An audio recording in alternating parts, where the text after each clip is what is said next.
అవుతాయి. సో దాదాపు ఒకలా చూస్తే జనసేన అందరూ అనుకున్నట్టుగా ఒక 40 స్థానాల్లో పోటీ చేస్తున్నట్టు లెక్క, 3 పార్లమెంట్తో కలుపుకొని.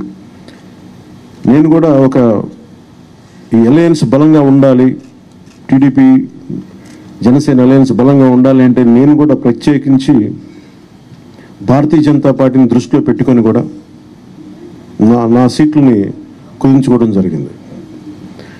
ఇది మన నాయకులందరికీ కూడా వ్యక్తి ప్రయోజనాలను పక్కన పెట్టి రాష్ట్ర ప్రయోజనాలని ముందుకు తీసుకెళ్దాం. ఓటు ట్రాన్స్ఫర్ అయిన రోజున ఎవరైతే త్యాగాలు చేశారో, ఎవరైతే కష్టపడి పనిచేశారో ప్రతి ఒక్కరికి పేరు పేరున ఈ సభావేదిక మీదుగా నేను తెలియజేసుకుంటా ఉన్నాను.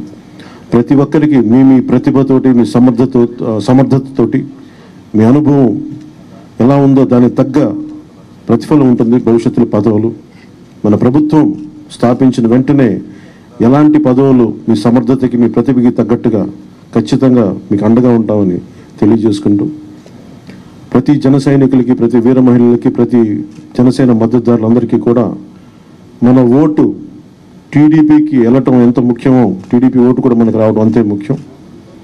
జనసేన ఓటు ఖచ్చితంగా టీడీపీకి ట్రాన్స్ఫర్ అయితేనే ఈ రాష్ట్రం చాలా అద్భుతంగా ఉంటుంది. ఎట్టి పరిస్థితుల్లో కూడా ఓటు ట్రాన్స్ఫర్ అనేది ఖచ్చితంగా జరగాలి.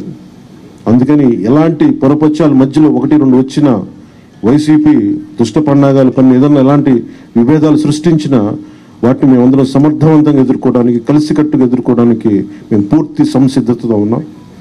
ఆయన సిద్ధమని చావగొడతా ఉన్నారు. బాబు నీకు యుద్ధం ఇస్తాం, నీకు